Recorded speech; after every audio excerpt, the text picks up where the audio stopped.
Today we're going to discuss how to handle getting fired as an agent. If you haven't already, someday you will be fired, either as a buying agent or a listing agent. And it's not fun. No. It hurts.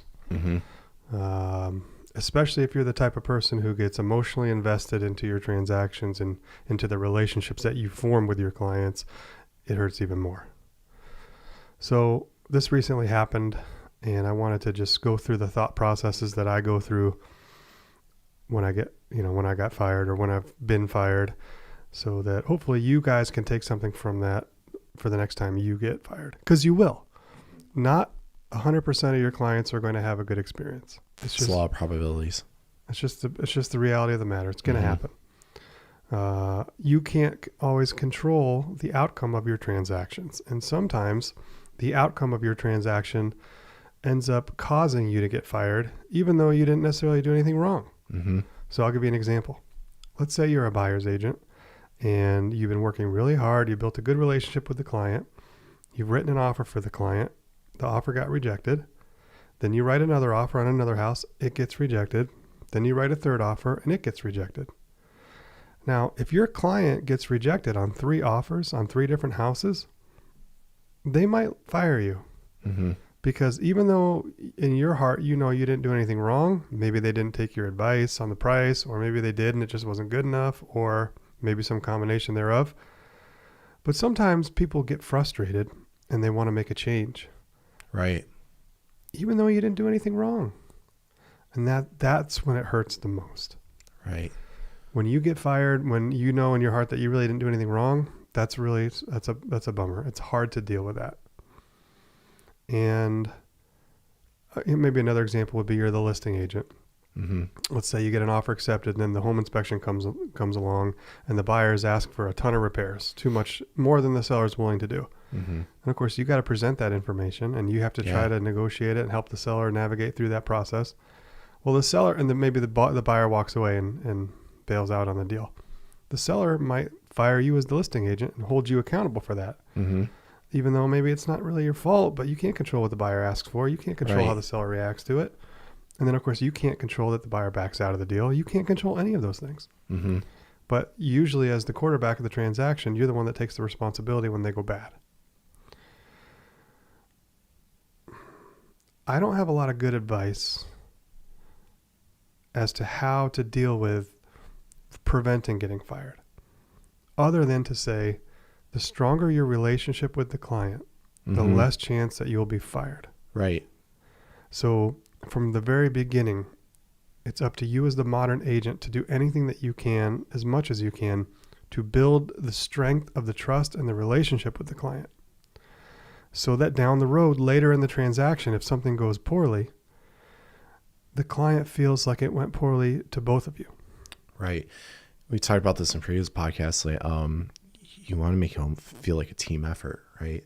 It's not just, putting the responsibility on you as the agent, but everyone together working as a team. So you got to strengthen that relationship early on. The word team is what I like. I like the word team. I use the word all the time. Lowell and I, we're in this together as a team. We're going to go through some highs. We're going to go through some lows. Selling a house can be a very difficult and stressful process. Sometimes you have to sell it 2 or 3 times. Buying a house can be a very stressful process. Sometimes you got to make 2 or 3 offers before your deal gets accepted. And no matter what happens, Lowell, I'm going to be here with you every step of the way. And we'll get through this together. Yeah. That's the kind of role play and the kind of script that you want to lead off with at the beginning of the relationship. So that down the road, later in the relationship, when something does go bad, the client understands that, hey, it went bad to both of you. It went bad against the team. And the team's got to get back up, get back on the horse and try again. Right. That can sometimes minimize the chance of getting fired. Okay. Now, obviously, if you do something unethical or if you do something untalented or you make a mistake, you might get fired. There's not a lot you can do about those things. Right. But we're talking about when things happen that are outside of your control that really weren't your fault. Now, the other half of this conversation is to how to deal with getting fired. And just recently I had a conversation with an agent who was in this similar situation. Some things outside of this person's control had happened, and the client had fired the agent. Worse than that, the client fired the agent out of being a buyer's agent, but they were still in the middle of a listing relationship that was not even completed yet. Gotcha. So this is even worse, even tougher. Yeah, it's a double blow. Yeah. Not only did the agent get fired from the job of being a buyer's agent, but this person had to maintain a professional relationship with the same client for the other side of the transaction, the listing side.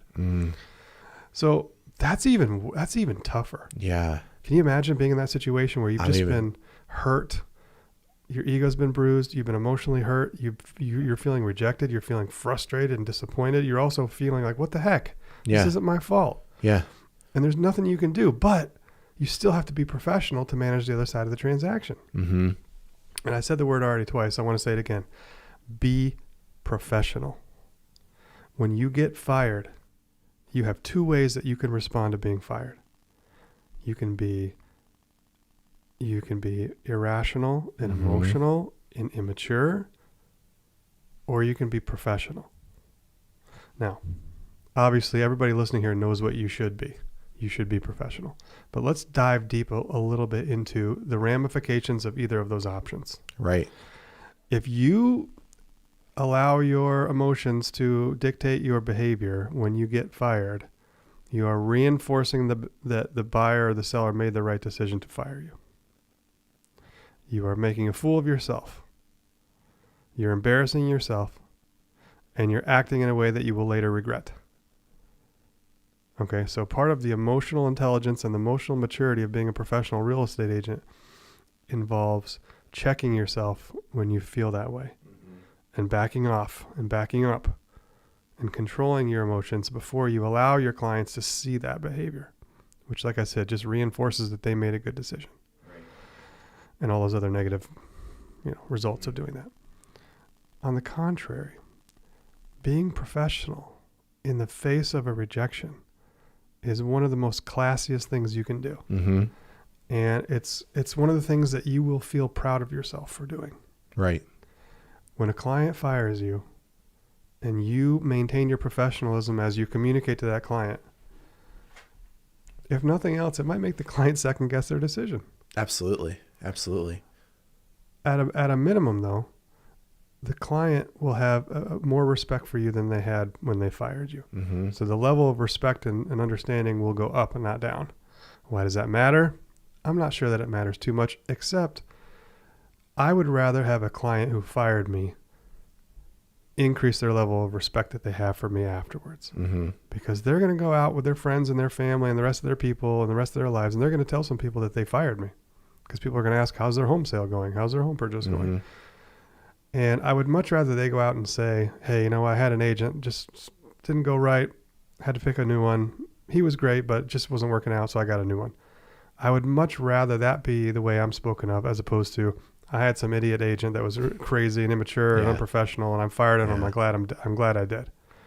So again, what are we talking about here? We're talking about things you can control versus things you can't control. Yeah, I've been reading a lot of Stoic philosophy and stuff like that, and they always talk about, if it's things that you can't control, you shouldn't get emotional about it.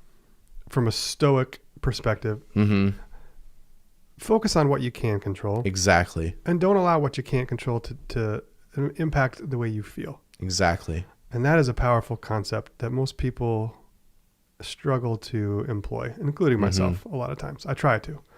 But the concept is very simple. If you can't control it, don't worry about it. You have to be very mindful of your reaction. Yep. Right? Yep. Mindful of the situation too.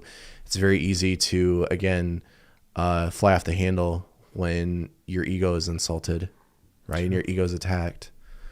When you take the high road, again, what you just spoke about, they're gonna have a little more respect for you. And again, they could be second guessing their decision later. Yeah, you know what? Maybe you're getting fired, and the way they see the way you respond to that professionally, maybe they calm down the next day and call you back and say, hey, you know what, Logan, we made a mistake. We want to get back on the horse with you, and we really appreciate the way you conducted yourself yesterday, and we're sorry. We apologize. We were just upset. We've been frustrated along the process, and if you'll have us back, we want to come back. Yeah. Yeah. That's another benefit of acting in a professional manner when you get fired, because you have a chance of saving the relationship. Now, some people say, well, I don't want to save the relationship if they fire me. I say, hey, that's your decision. Right. But the way I look at it is if I get fired and I'm able to conduct myself in a professional manner and that buyer or seller sees that, takes a moment to disconnect and settle and center, comes back to me and says, hey, you know what? We're sorry. We were just upset and we want to keep going with you. I always want them back as long as they weren't disrespectful. Right. You know, if somebody's disrespectful to you, it's kind of different. But if somebody just fires you because they're upset or because they think that you did something wrong or they think you're the problem or whatever, a lot of times that's just an emotional reaction to disappointment. Well, just like the first episode of the podcast that we were talking about, a lot of times people's stress and crazy level gets up into that orange and red and they act accordingly to that, and then they just need a day to cool off. And maybe what they said was in the moment, in the heat of the moment, they're super emotional.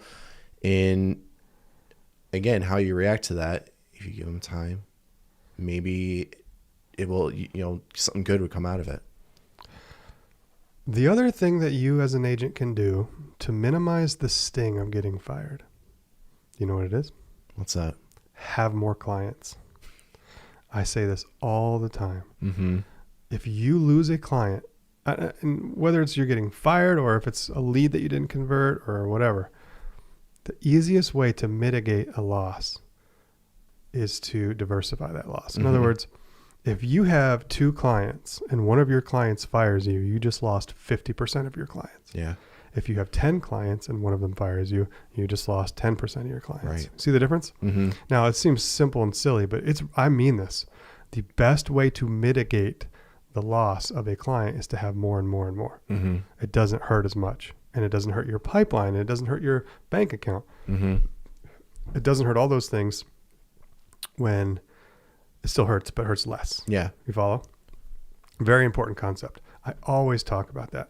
A lot of times I bring it up when somebody has a deal that falls through. Mm-hmm. They say, "Oh, Logan, I lost my deal, my $400,000 deal. I lost it on appraisal. I'm so bummed out. What should I do?" And then I say 2 things. I said, "Well, did you lose the client?" "Well, no." Mm-hmm. "Okay, then you're fine. You're going to make your sale 6 weeks later than you thought you were, but you're still going to make your sale. Right. You're fine as long as you lose the deal and keep the client. It's just postponed. It's just down later. You need sales 2 months from now too, don't you?" Mm-hmm. And then the second thing I say, which is easy to say, but the second thing I say is, "Hey, look, what else you got in your pipeline?" "Well, I got 6 other pending sales." "Okay, so what are we talking about? It's not that big of a deal." Mm-hmm. You know, it hurts, but it's not catastrophic. But if that Right. was your only deal, Right. it is catastrophic for you. Because that's what I'm thinking about. I'm putting myself in the shoes of the new agent that probably has 1 or 2 clients, and you get fired. It hurts. That's going to sting a lot more than someone who has 10 active clients. Right. Right. And, somebody who has 10 active clients is more likely to get fired because they're more likely to not be doing the greatest job with 10 people, right? You know what I mean? Just naturally, your bandwidth is spread so thin. Mm-hmm. So you're more likely to get fired or have somebody have a bad experience when you have 10 clients and when you have 2. But when you have 2 and you lose 1, like you're saying, it hurts. Right. It really hurts. So speaking to those newer agents that might have 2 clients and might lose 1, I'd say, look, that stinks. Get more clients. Mm-hmm. Get back on the horse. Have a day to feel bad and then get back to work. Mm-hmm. Because feeling bad is one of those things you can't control that you got fired. So feel bad about it. Rub it off. Rub the dirt on it. Keep going. Because nothing's going to fix that pain except for another new client. Right. You know what I mean? I kind of do this every time I have a negative experience with a client in general. I always feel like the next day afterwards, like I step it up. It's almost I treat it as a learning moment, and I step up my game a little bit with my future clients or the current clients that I have now.